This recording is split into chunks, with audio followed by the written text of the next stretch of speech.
พระพุทธเจ้าทั้งหลายเป็นดั่งพระมุนีผู้แสนประเสริฐศรีล้วนเป็นพระสัพพัญญูเป็นพระขีณาสพประสบการตรัสรู้ทรงพบการตรัสรู้ชนะมารศัตรูพระเดชมากทรงปัญญาขอถวายความนอบน้อมแด่พระรัตนตรัยมีพระพุทธเจ้าเป็นต้นขอถวายความเคารพพระมหาเถระพระเถรานุเถระ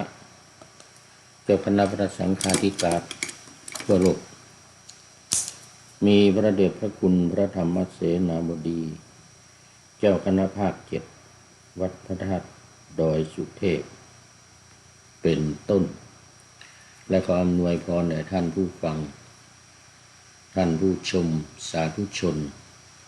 พุทธบริษัททั้งหลายวันนี้รายการนาวาวังทองภาคบ่ายออกอากาศทางสถานีวิทยุ2 แห่งคือสถานีวิทยุเพื่อการศึกษาพระพุทธศาสนาและวัฒนธรรมวัดฝายหินตำบลสุเทพอำเภอเมืองจังหวัดเชียงใหม่มีพระเดชมีท่านพระครูสมุวิสุวัตรวรกิจโจเป็นผู้อำนวยการอาจารย์พระมหาประสิทธิ์ประสาธิโกเป็นหัวหน้าสถานีและขอไปวัดฝ่ายหินหัวหน้าสถานีก็คนเดียวกันกับท่านพระครูสมุวิสุวัตรออกอากาศเวลา15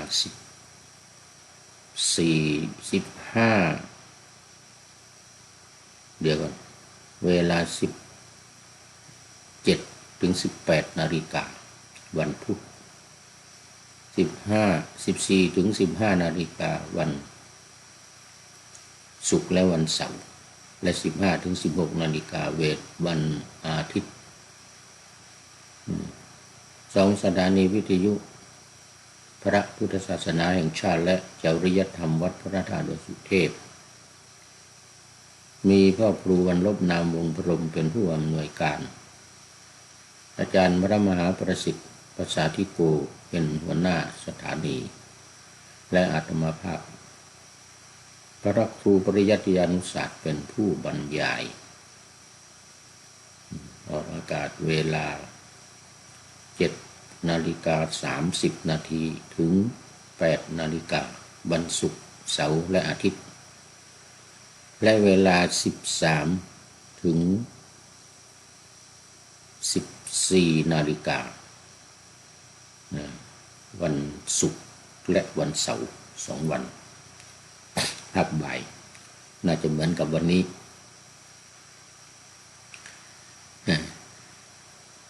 ซึ่งขณะนี้ก็บันทึกเสียงล่วงหน้ามาจากวัดโพศูนย์ปฏิบัติธรรมวัดพระธาตุสุเทพบนเกาะไอกันนาเมืองทานลินประเทศเอสโตเนียตรงเวลาเลยวันนี้ ตรงเวลาพอดีบ่ายโมงถึงบ่าย2 โมงนี้1 ชั่วโมงทางวัดพระธาตุดอยสุเทพซึ่งรายการนาวาวังทองนี้เป็นของวัดพระธาตุดอยสุเทพซึ่งพระเดชพระคุณหลวงพ่อพระธรรมเสนาบดีเจ้าคณะภาค7วัดพระธาตุดอยสุเทพได้รับนโยบายมาจากสำนักพระราชวังคือรับโครงการปูทางสู่ การตื่นรู้ธรรมนาวาวังมาดำเนินการเผยแพร่ทางวิทยุและสื่อออนไลน์ทั้งหลายในปัจจุบันอย่างเช่นขณะนี้กำลังไลฟ์สดทาง Facebook ไลฟ์สวัยเทพบุญแล้วก็ส่งไปทางไลน์ส่งไปทางเพจทาง YouTube นะเพื่อให้มันแผ่กระจายไปกว้างขวางโดยสำนักพระราชวังได้ดำเนินการก่อตั้งโครงการปูทางสู่ธรรมนาวาวังนี้เมื่อปีที่แล้วเดือนกันยายน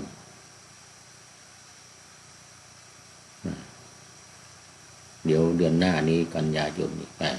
ก็จะครบ1 ปีวันที่13 กันยายนก็ไปรับนโยบายไปรับนโยบายโครงการจากอาคารมวก.มหาวิทยาลัยมหาจุฬาลงกรณราชวิทยาลัยอำเภอวังน้อยจังหวัดพระนครศรีอยุธยาเมื่อปีที่แล้วยังจำได้ ไปกันสองคน2 รูปมีท่านพระอาจารย์สุริยา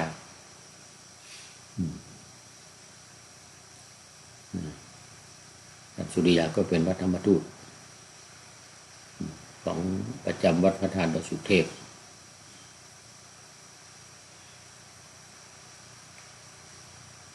แล้วก็ดำเนินการเผยแพร่ทางวิทยุตั้งแต่วันนั้นเป็นต้นมาวันที่13 กันยายน 2567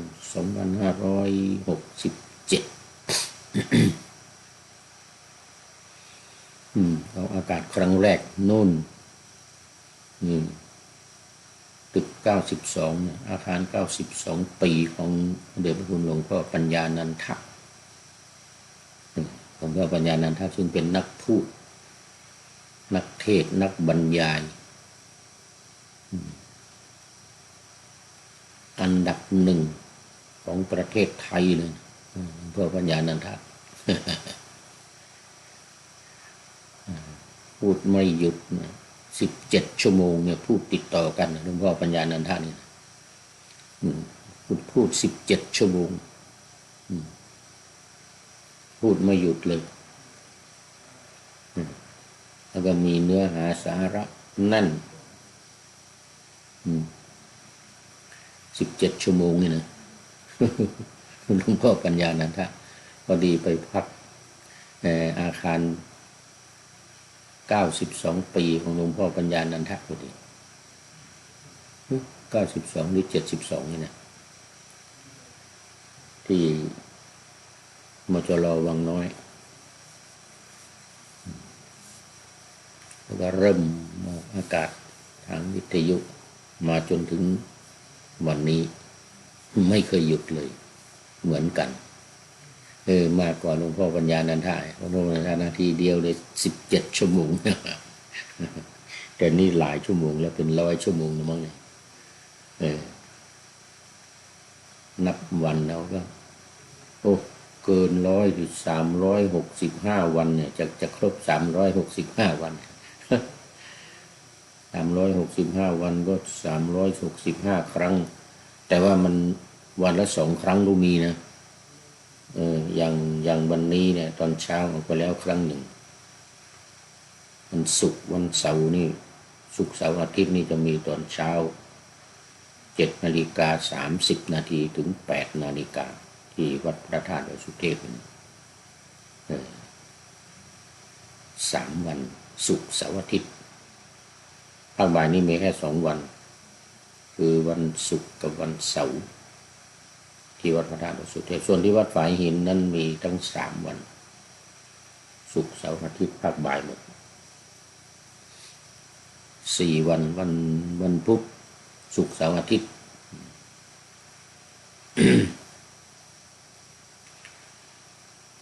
สำหรับวันนี้ก็ที่วัดนี้ก็มีญาติโยมมาปฏิบัติกันเยอะเมื่อวานนี้มา10 กว่าคนเป็นจากประเทศศรีลังกาพี่น้องชาวศรีลังกาอีก10 คนนอกนั้นก็เป็นโยคีผู้ปฏิบัติจากเนี่ยเมืองทานลินนี่แหละ1 2 3 4 คน4 คนตอนนี้ก็กำลังปฏิบัติกันอยู่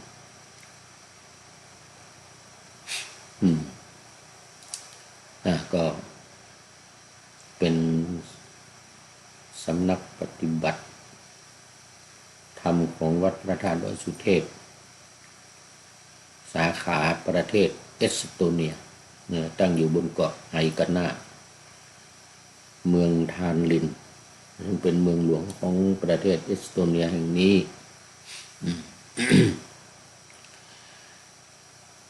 และอีกอย่างหนึ่งวันพรุ่งนี้วันที่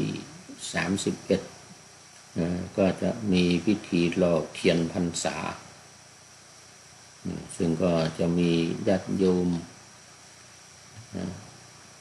จากประเทศไทยที่อยู่ในเมืองทานลินมาเป็นเจ้าภาพมีคุณโยมเปรมฤดีคุณโยม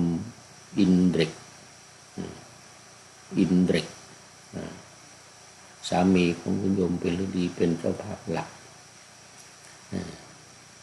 แล้วก็มีท่านอื่นๆอีกมาร่วมกันทำพิธีหล่อเทียนพรรษาตอนเช้าก็จะมีการทำบุญตักบาตรข้าวสารอาหารแห้ง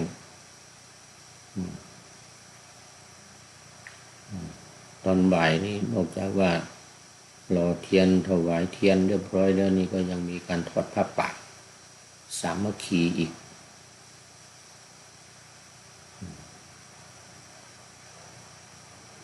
หนึ่งกอง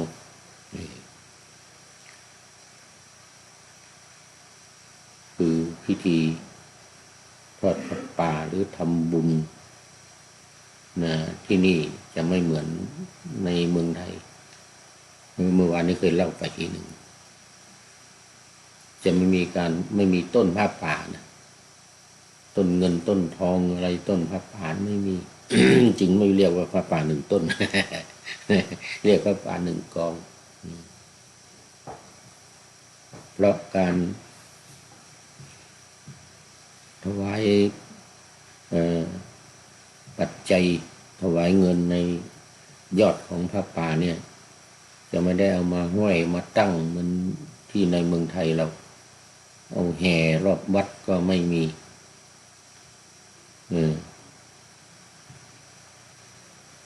แต่ใช้วิธีโอนเงินเข้าวัดเลยที่ทอดผ้าป่านั้นมีแต่ผ้าอย่างเดียวสำหรับวัดนี้นะแต่ทางโน้นมีอยู่เหมือนกันทางเยอรมันทางเยอรมันนี่ก็ได้ไปร่วมมาเนี่ย2-3 ครั้งที่วัดพระธาตุดอยสุเทพเยอรมนีการตั้งต้นพระป่า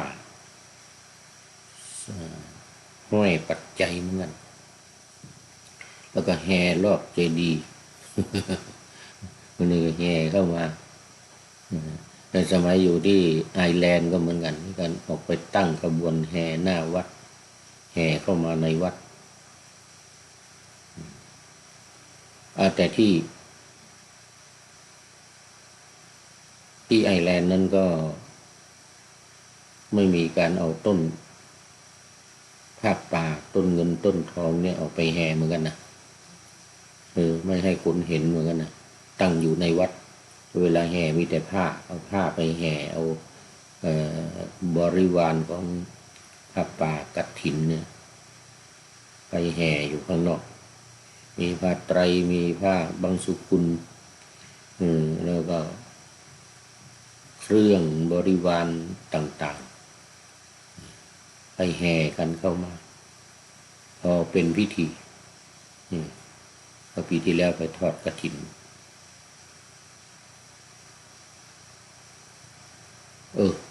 ปีก่อนนู้นปีก่อนไปทอดกฐินที่วัดพุทธมหาธาตุมิชิสทาวประเทศไอร์แลนด์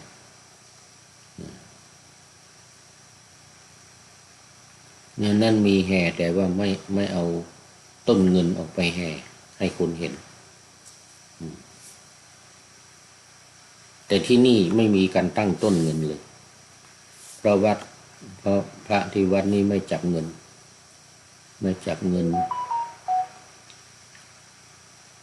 แต่รับเข้าวัดอย่างเดียวปัจจัยที่จะถวายพระสงฆ์เจริญพุทธมนต์นี่ก็โอนเข้าวัดไม่นำมาถวายเหมือนบ้านเราก็โอนเข้าวัดหมดเป็นของกลาง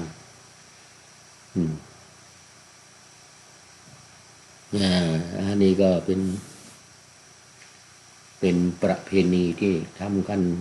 ในประเทศต่างๆในโลกนี้นะที่ซึ่งก็ไม่เหมือนกันไปในอินเดียก็อีกอย่างหนึ่งก็เหมือนกันบ้างบางสิ่งบางอย่างไปอินเดียปีที่แล้วนี่กฐินรับกฐินที่ประเทศอินเดียนะเดี๋ยวถูกต้องตอนทำวีซ่าอยู่ที่ประเทศอินเดียแล้วกฐินที่วัดโพกันอันนั้นมีเนี่ยเหมือนเมืองไทยเรามีต้นกฐินมียอดปัจจัยมีผ้ากฐินแต่ไปของวัดอินเดียนะไปวัดอินเดียศรีลังกาที่เดียวกันนะในกรุงนิวเดลีอันนั้นมีตั้งต้นแต่ว่าเงินไม่ใส่ที่ต้นเงินนี่จะใส่อยู่ที่พานข้างล่างไม่ต้องเพราะข้างบนนี่มันจะมีพวกอุปกรณ์การผ้ากฐินนะมีเข็มมีได้มีผ้าแล้วก็มีประคตอะไรต่างๆที่องค์ประกอบบริขาร8นี่ก็ทำแปลกๆเหมือนกันแล้วก็ผ้าวางอยู่ข้างล่างบนเป็นต้นกฐินแต่ต้นกฐินนั้นไม่มีเงินก็แตกต่างกันไปที่วัดโพกันกรุงนิวเดลีแล้วก็วัดศรีลังกาวัดของคนอินเดียคนศรีลังกาที่ไปร่วมงานกฐินเขา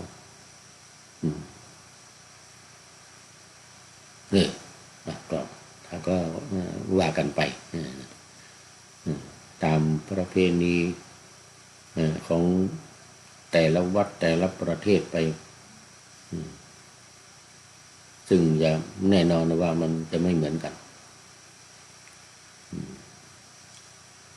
เอาแล้วตอนนี้วิหารหลายเสียเวลาไปหลายนาทีแล้วเนี่ยเอามาสู่เนื้อหาสาระของธรรมะกันวันนี้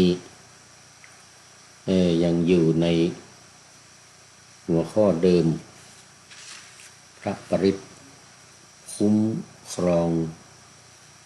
ชาวพุทธแต่ตามแนวทางแห่งแก้ไขปัญหาตามแนวทางของพุทธนะซึ่งใช้บทพระปริตร3 บทคือบทรัตนปริตรอาตานาติยปริตรและขันธปริตรตอนนี้อยู่ในบทอาตานาติยปริตรนะบทที่ให้ประกาศใช้คำว่าประกาศในโครงการปูทางสู่การตรัสรู้นี้ไม่ใช้คำว่าสวดนะไม่ใช้คำว่าสวดมนต์คำว่ามนต์ก็ไม่มีไม่ให้มีคำว่ามนต์เป็นบทพระสูตรในพระไตรปิฎกอย่างอาตานาติยปริตเนี่ยก็คืออาตานาติยสูตรที่มาในพระไตรปิฎกนะตอนนี้ก็มาถึงหน้าที่60ในหนังสือหลักการชาวพุทธอันนี้ปานาธรรมานไว้ย่อๆว่าพระพุทธเจ้าทั้งหลายเป็นดังพระมุนีผู้แสนประเสริฐศรีล้วนเป็นพระสัพพัญญูเป็นพระขีณาสพทรงพบการตรัสรู้ชนะมารศัตรูพระเดชมากทรงพระคุณทรงพระเดชทรงพระคุณทรงพระเดชทรงพระคุณ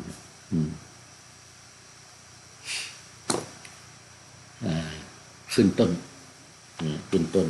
เป็นการนอบน้อมถึงพระพุทธเจ้าทั้งหลายพระพุทธเจ้า8 องค์พระพุทธเจ้า28 องค์แล้วก็พระพุทธเจ้ามากมายในอดีต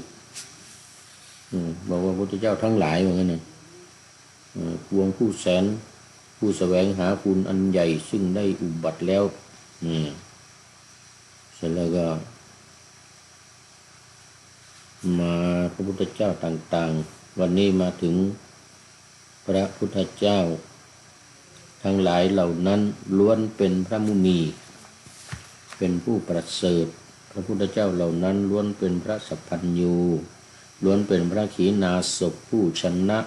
มารมีพระรัศมีมากมีพระเดชมากมีพระปัญญามาก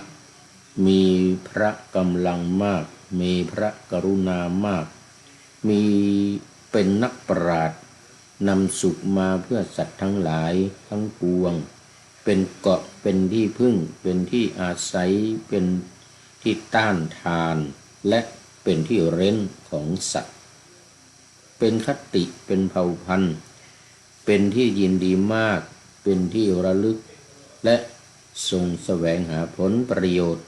เพื่อมนุษย์โลกกับเทวโลกอันนี้ก็คือกล่าวถึงคุณของพระพุทธเจ้าทั้งหลายสรรเสริญคุณของพระพุทธเจ้าทั้งหลายเหล่านั้น มีชื่อมาแล้วมีชื่อมาแล้วว่าไปแล้วจำนวนมากพระพุทธเจ้าทั้งหลายเหล่านั้นล้วนเป็น เบื้องหน้าของสัตว์ ต้องขอให้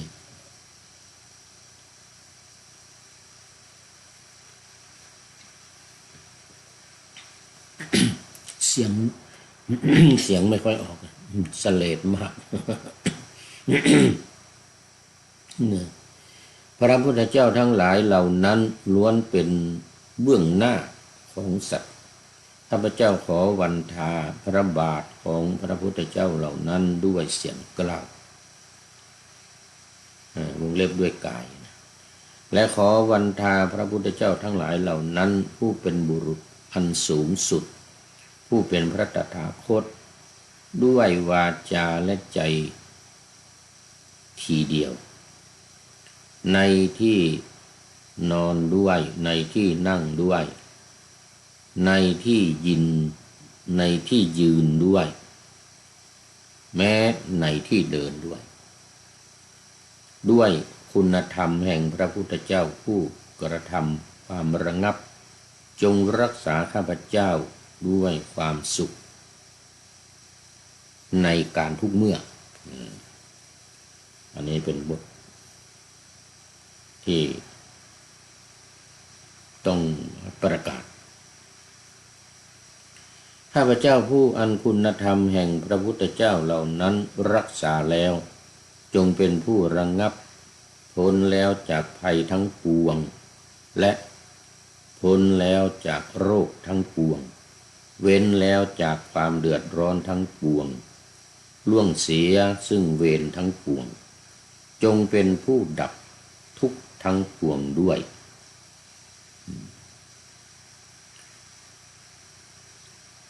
สัจจะด้วยศีลด้วยกำลังแห่งขันติและเมตตาของพระพุทธเจ้าเหล่านั้นแม้คุณธรรมเหล่านั้นจงตามรักษาข้าพเจ้าด้วยความเป็นผู้ไม่มีโรค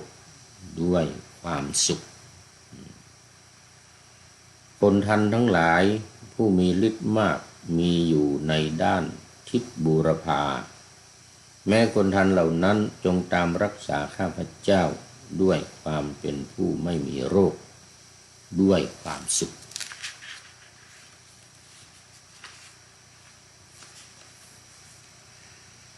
เทวดาทั้งหลายผู้มีฤทธิ์มากมีอยู่ในด้านทิศทักษิณแม้เทวดาเหล่านั้นจงตามรักษาข้าพเจ้าด้วยความเป็นผู้ไม่มีโรคด้วยความสุขอันนี้เป็นข้อความที่มาในพระไตรปิฎก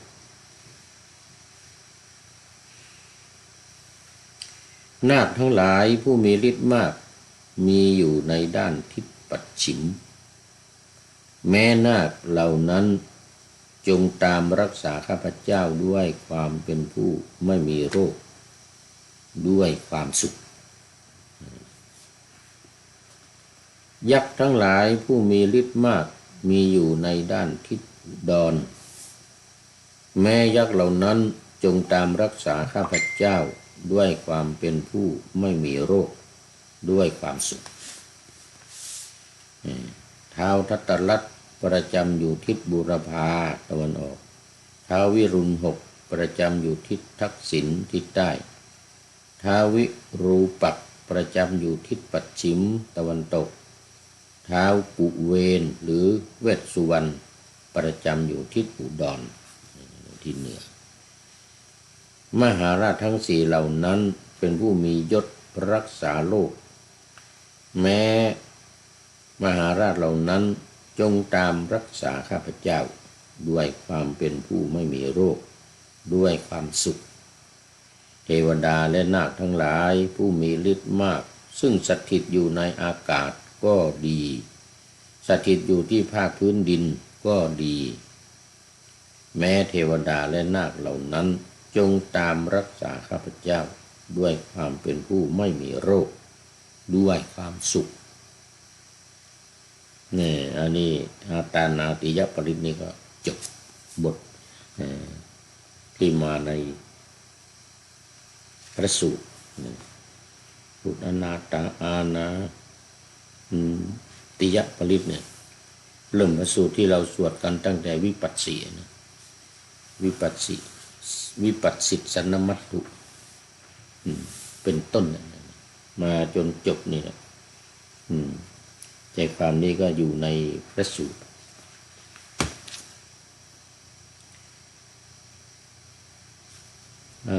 หมายเหตุหากประกาศเพื่อผู้อื่นคำว่าข้าพเจ้าให้เปลี่ยนเป็นชื่อนามสกุลของผู้ที่ต้องการประกาศให้จะประกาศให้เพื่อนพ้องพี่น้องทั้งหลายหรือญาติสนิทมิตรสหายก็ให้บ่งชื่อลงไปจงมาตามรักษานายนั้นนางนั้นคุณพ่อนั้นคุณแม่นี่ก็ว่าไปด้วยความเป็นผู้ไม่มีโรคด้วยความสุขก็ประกาศอย่างนี้แล้วก็ประกาศบ่อยๆ บ่อยๆซ้ำ โดยเฉพาะการเอ่ยนามของพระพุทธเจ้าทั้งหลายเหล่านั้นโอ้ตอนนี้ขอต้อนรับคุณโยมเปรมใจบัวใสกราบนมัสการเจ้าโอ้นี่จากสันปัดตองโอ้เมินแล้วนี่มันได้เข้ามาน้องแววเป็นจะได้พ่องสบายดีเนาะโยมเปรมโยมเปรมนี่เป็นน้าสาวของน้องแวว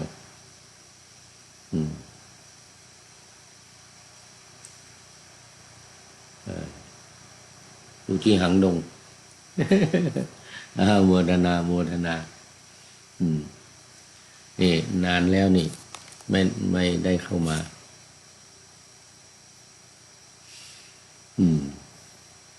เอาแล้วตอนนี้ก็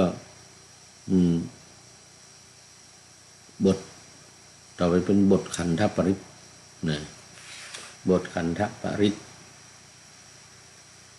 ที่เราสวดกันนะ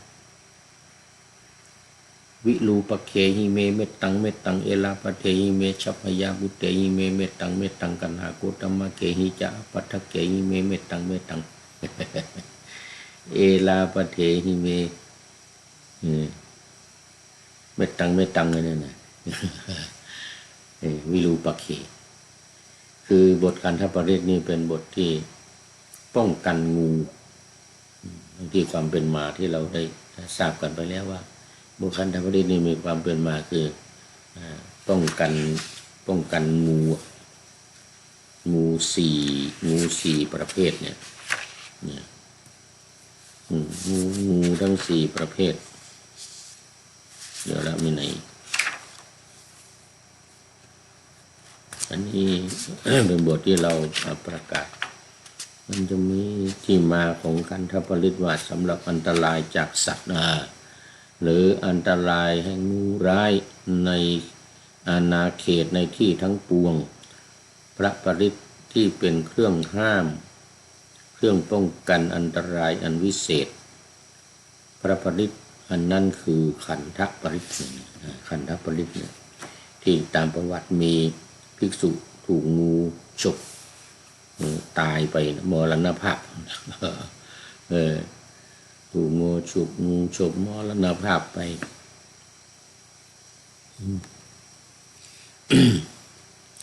แล้วพระพุทธเจ้าก็ตรัสว่าโอ้ทุกการภิกษุทั้งหลายภิกษุรูปนั้นไม่ได้แผ่เมตตาจิตไปสู่ตระกูลพญางูทั้งสี่ว่างั้นนะเป็นแน่ว่างั้นนะเพราะถ้าภิกษุรูปนั้นแผ่เมตตาจิตไปสู่ตระกูลพญางูทั้งสี่ท่านจะไม่ถูกงูกัดถึงมรณภาพแน่นอนภิกษุทั้งหลายเราอนุญาตให้แผ่เมตตาจิตไปสู่ตระกูลพญางูทั้งสี่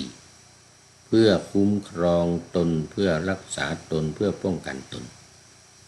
คือตระกูลพญางูวิรูปักขะเอราปทะชัพพยาปุตตะแล้วก็กันหาโคตมกะกันหาโคตมกะอันนี้ก็วันนี้จะเป็นบทที่จะประกาศเหมือนกับรัตนสูตรอาตานาติยสูตรที่ผ่านมาใจความที่จะประกาศในบทขันธปริตนี้ก็คือข้าพเจ้าขอแผ่เมตตาจิตในงูตระกูลวิรูปักขะข้าพเจ้าขอแผ่เมตตาจิตในงูตระกูลเอราปทะข้าพเจ้าขอแผ่เมตตาจิตในงูตระกูลชัพพยาปุตตะและข้าพเจ้าขอแผ่เมตตาจิตในงูตระกูลกันหาโคตมกะคือทั้งสี่อย่างนี้เป็นงูที่เป็นตระกูลใหญ่ๆในสมัยนั้นทางบ้านเราทางประเทศเราประเทศไทยเรานี่ก็จะตั้งชื่อไปอีกอย่างหนึ่งแต่ว่าเป็นงูอยู่ในงูประเภททั้งสี่นี่แหละแต่ว่าก็ยังมีชื่อแตกต่างกันไปงูเหลือมอย่างนี้งูเขียวหางไหมอย่างนี้ก็ว่าไปแต่ว่าในประเทศอินเดียเนี่ยจะมีอยู่สี่ตระกูลเนี่ยที่ดังๆสมัยนั้นน่ะ ไม่ใช่ว่าสมัยนี้ยังมีอยู่หรือเปล่าน่าจะมีอยู่นะแต่อาจจะไม่มีคนบอกว่าเป็นประเภทนั้นงูนั้นงูนี่งูวิรูปักขะงูเอราปัฏฐะงูฉัพพยาปุตตะแล้วงูกันหาโคตมะกะอย่างเงี้ยอาจจะไม่ได้เจาะจงอาจจะไม่ได้บอกไปว่างูประเภทนั้นประเภทนี้ชื่อนั้นชื่อนี้ต่อไปข้าพเจ้าขอแผ่เมตตาจิตในสัตว์ไม่มีเท้าข้าพเจ้าขอเมตตาจิตในสัตว์สองเท้านี่ข้าพเจ้าขอแผ่เมตตาจิตไปในสัตว์สี่เท้าข้าพเจ้าขอแผ่เมตตาจิตไปในสัตว์หลายเท้าอย่างกับแมงแสนตีนโยมเปรม อันนี้มีเท้าเยอะเหลือเกินแมงแสนตีนเนี่ยแมงแสนตีนนี่นับเท้ามาได้นับตีนมาได้โอ้โหยั่วแยะไปหมดเสร็จแล้วตรงกันข้ามกับ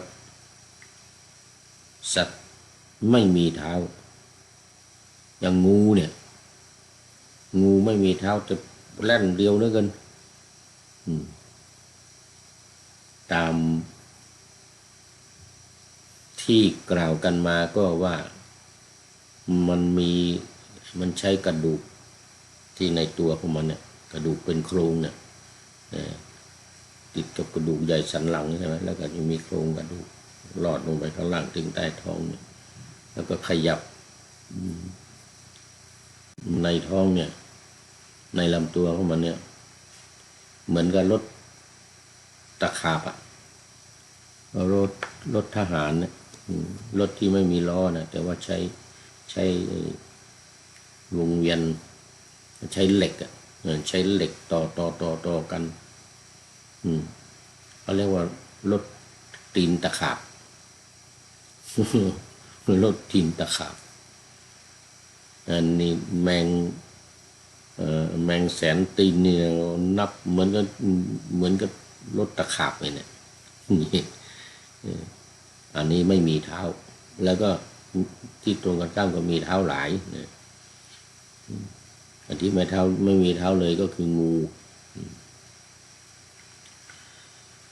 ต่อไปสัตว์ไม่มีเท้าอย่าได้เบียดเบียนข้าพเจ้าสัตว์สองเท้าอย่าได้เบียดเบียนข้าพเจ้าสัตว์สี่เท้าอย่าได้เบียดเบียนข้าพเจ้าสัตว์หลายเท้าอย่าได้เบียดเบียนแก่ข้าพเจ้าก็คืออยู่ในสัตว์ที่งูที่มีสี่จำพวกเนี่ยอย่าได้มาทำลายเบียดเบียนข้าพเจ้า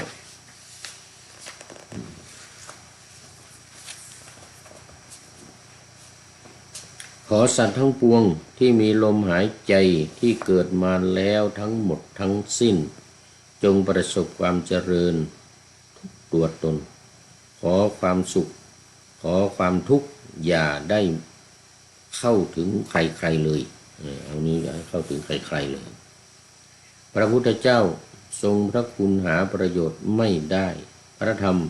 ทรงพระคุณหาประโยชน์ไม่ได้และพระสงฆ์ทรงพระคุณหาประโยชน์ไม่ได้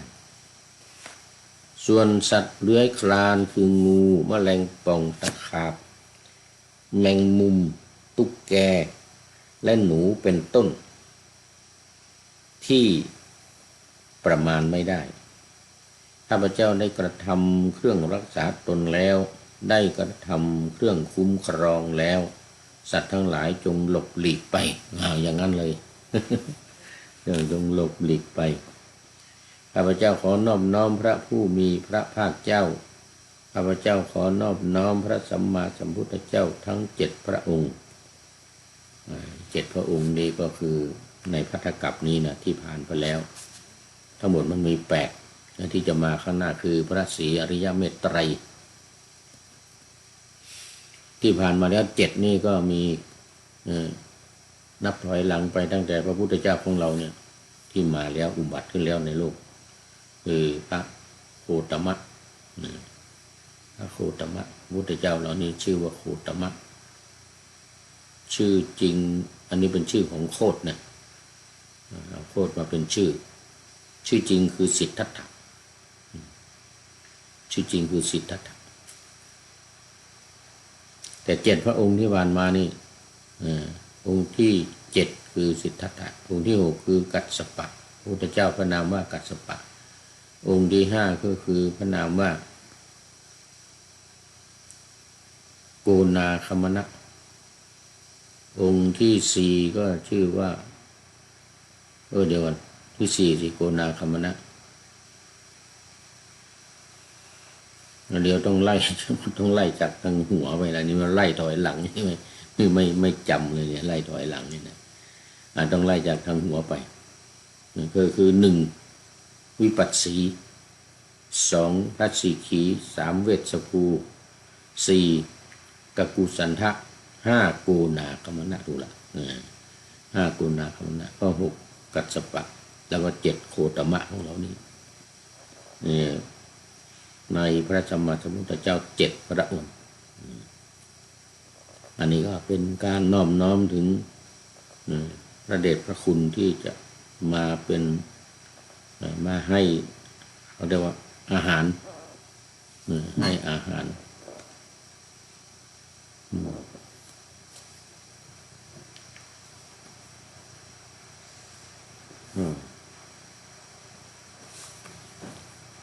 7 1 ถึง 7แล้วก็ที่จะมาในอนาคตคือพระศรีอริยเมตไตรองค์ที่8ในภัตตกัปใหญ่นี้จะมี8ถ้าภัตตกัปเล็กมี5มาแล้ว4นับตั้งแต่โกนาคมนะนับตั้งแต่กกุสันทะ1กกุสันทะ2โกนาคมนะ3กัสสปะ4โคตมะอันนี้มาแล้วไม่นับ3เบื้องบนนะสิขีเวชสภูกับพระวิปัสสีนะอันนั้นไม่นับถ้านับ4องค์ต้อง5องค์เนี่ยต้องนับจากกกุสันทะมา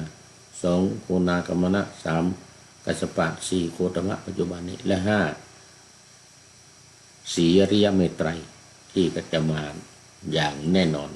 มาแน่นอนในโอกาสข้างหน้านี้ซึ่งก็อีกหลายล้าน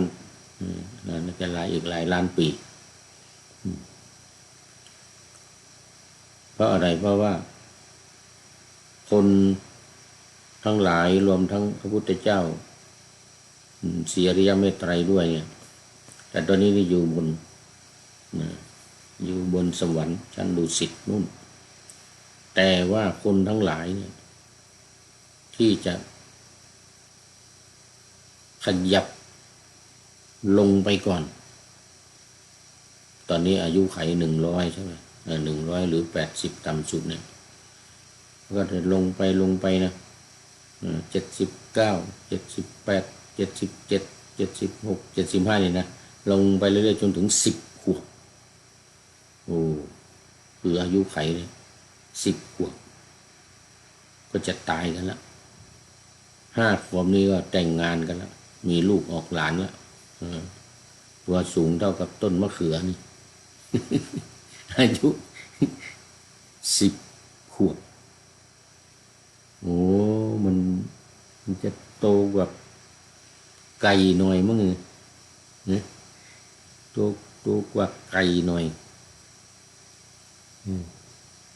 เนี่ยคนเราเนี่ยจะเตี้ยลงไป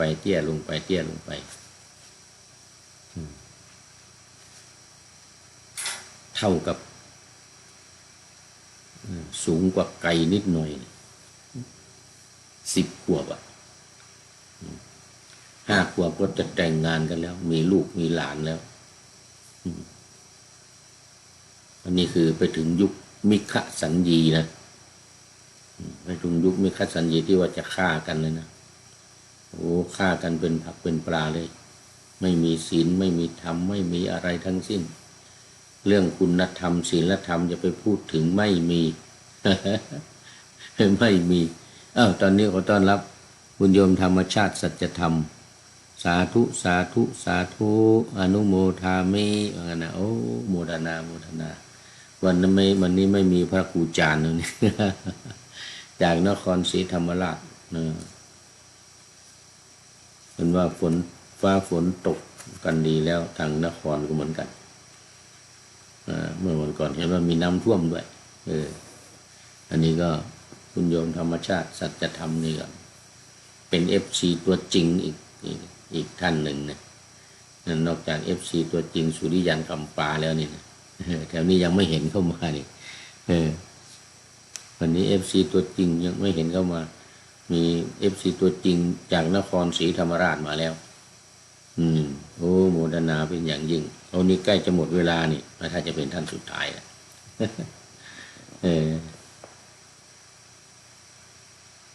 นี่ก็คือเรื่องราวของขันธปริตจึงเป็นบทสวดที่จะป้องกันงูร้ายแต่ในที่นี้ให้ประกาศให้คนทั้งหลายได้ทราบว่าข้าพเจ้าทั้งหลายเนี่ยเป็นศิษย์ของพระสมณะโคดมอยากจะตรัสรู้ธรรมแล้วก็เข้าสู่ปรินิพพานทีนี้ขันธปริตนี้ก็จบลงที่ว่าข้าพเจ้าขอน้อมพระผู้มีพระภาคเจ้าทั้งหมดทุกรูปที่มีมาแล้วเท่ากับน้ำในเม็ดหินเม็ดทรายข้าพเจ้าขอนอบน้อมพระสัมมาสัมพุทธเจ้าทั้งหลาย7พระองค์นี้ที่มาแล้วนี่ถึงกัสสปะถึงโคตมะเราเนี่ยอีก1พระองค์ยังไม่ได้นับเพราะยังไม่มาอุบัติขึ้นในโลกผู้ต้องการแก้ไขวิบากที่เกิดจากอกุศลกรรมควรประกาศพระปริตอยู่เป็นประจำทุกเช้าค่ำหรือสะดวกเวลาไหนก็ประกาศในเวลานั้นเพื่อรักษาเพื่อคุ้มครองเพื่อต้านทานจะได้ถึงความเป็นยอดของพระนิพพานสืบต่อไปนี่อันนี้ก็จบขันธปริต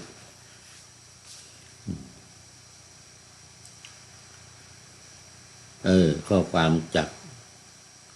ท่านเจ้าคุณอาจารย์ต้นว่าพระนิพพานไม่ใช่ธรรมชาติลึกลับหรอกมันมีวิธีการไปถึงอยู่คืออริยมรรคมีองค์8ประการนี้เท่านั้นไม่มีวิธีการอื่นเน้นในเรื่องวิธีการของอริยมรรคมีองค์8ประการที่สัมมาทิฏฐิเป็นต้นสัมมาสังกัมปะสัมมาวาจาสัมมาอาชีวะสัมมาวายามะสัมมาสติสัมมาสมาธินี่แหละเป็นทางเข้าสู่นิพพาน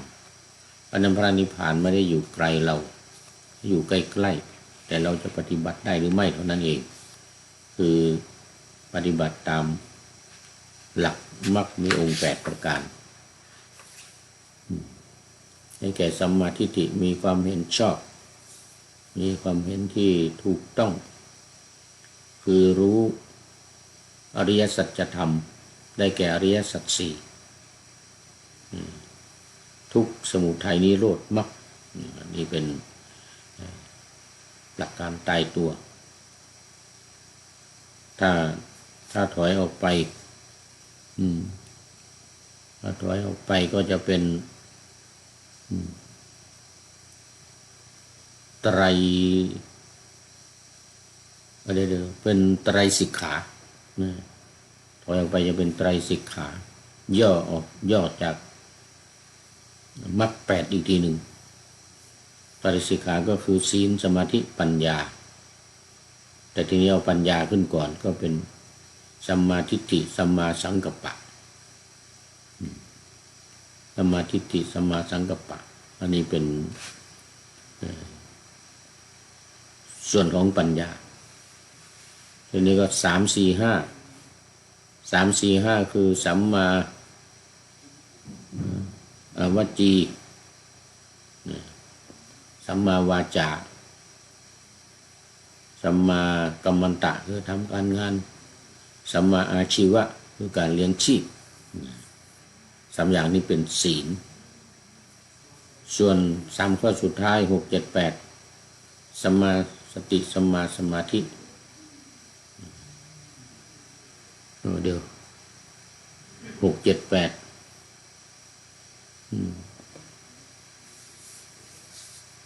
นี่ก็เดี๋ยวกันสัมมาวายามะคือพยายามชอบสัมมาสติมีสติชอบก็คือสติปัฏฐานสี่สัมมาวายามะพยายามชอบหรือเพียรชอบนี่หมายถึงสัมมาปัฏฐานสี่นะสัมมาปัฏฐานสี่ นี่ก็สัมมาสติก็มีสติปัฏฐานสี่สัมมาสมาธิก็มีสมาธิสามคือปณิกะสมาธิอุปจารสมาธิแล้วก็อัปปนาสมาธิแล้วแต่จะเลือกเอาใครจะอยู่วิปัสสนานี่ก็ต้องอยู่ในฌานที่หนึ่งในองค์ฌานที่หนึ่งคือมันจะมีวิตกวิจารวิตกวิจารนี่ก็เป็นองค์ธรรมที่จะสมาทานศีลสมาทานธรรมลงมาปฏิบัติสรุปแล้วสัมมา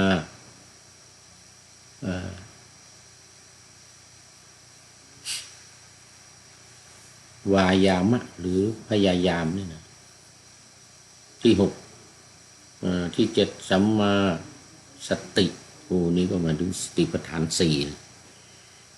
สติปัฏฐานสี่ถ้าจะผ่านสติปัฏฐานสี่ก็ต้องปฏิบัติกายเวทนาจิตธรรมนำมาปฏิบัติ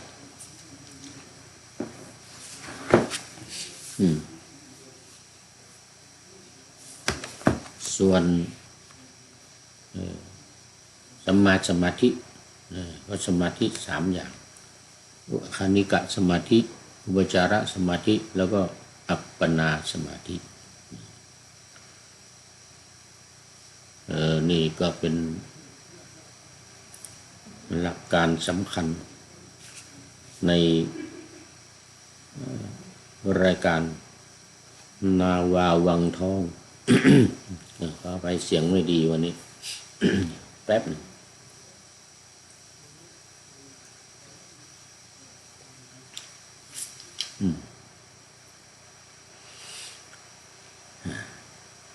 จบลงที่อริยมรรคมีองค์8ประการในส่วนของปฏิบัติในภาคของการปฏิบัติแต่ในส่วนของการคุ้มครองโดยบทพระปริตรทั้ง3นี่ก็เริ่มมาตั้งแต่รัตนปริตรแล้วก็2อาตานาติยปริตรก็จะมีบทแต่ละปริตรเนี่ยต่างๆกันที่จบที่สรุปที่จบไปก็มีรัตนปริตรแล้วก็ขันธ์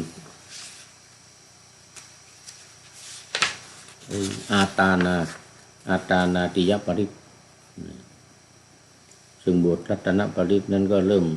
ตั้งแต่ว่าสักเรื่องพึ่มใจอย่างใดอย่างหนึ่งในโลกนี้หรือโลกอื่นหรือรัตนะใดอันประณีตในสวรรค์สักเครื่องปลื้มใจในรัตนะและรัตนะอันนั้นที่จะเสมอด้วยตถาคตไม่มีอันนี้เป็นบท ตัวอย่างบทในรัตนปริตรส่วนในอาตานาติยปริตรก็มีคำว่าขอนอบน้อมแด่พระวิปัสสีพุทธเจ้าพระสิกขีพุทธเจ้าเวสสภูพุทธเจ้ากกุสันทะโกนาคมณะกัสสปะและโคตมะกะโคตมะคือพระพุทธเจ้าองค์ปัจจุบันเป็นต้นวันนี้เป็นต้นโดยพระพุทธเจ้าทั้งหลายเหล่านี้ที่กล่าวมาเนี่ยจำนวนหลายร้อยโกฏพระพุทธเจ้าทุกพระองค์เสมอเหมือนกันหมดโดยไม่มีใครเทียบพระพุทธเจ้าทั้งหลายเหล่านั้นแล้วมีฤทธิ์ยิ่งใหญ่แล้วก็พระพุทธเจ้าที่ผ่านมา ประกอบด้วยกำลังแห่งญาณ10ประการประกอบด้วยญาณแห่งความแกล้วกล้าพระพุทธเจ้าทั้งหลายเหล่านั้นเป็นผู้ฉลาดเป็นผู้ประเสริฐเหล่านี้เป็นต้นในอัตตานาติยปริตและวันนี้ได้พูดถึงพระพุทธเจ้าทั้งหลายที่ล้วนเป็นพระมุนีผู้ประเสริฐพระพุทธเจ้าเหล่านั้นล้วนเป็นพระสัพพัญญูล้วนเป็นพระขีณาสพผู้ชนะมีพระรัศมีมากนี้เป็นต้นแล้วก็มาแถมท้ายด้วยไม่ใช่แถมท้ายคือบทพระปริตสุดท้ายที่3มันก็คือขันธปริตข้าพเจ้าก็แผ่เมตตาจิตไปในงูตระกูลต่างๆทั้ง4ตระกูลนี้วิรูปักขะเอลาปทะแล้วก็ฉัพพยาปุตตะ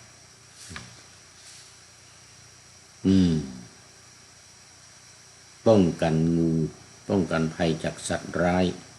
มีงูเป็นต้นยังไม่รวมเสือเหลืองเสือดาวเสือโคร่งนะแล้วก็ราชสีห์นั้นด้วยอันนั้นด้วยแล้ววันนี้ก็หมดเวลาสุดท้ายพอดีคุณโยม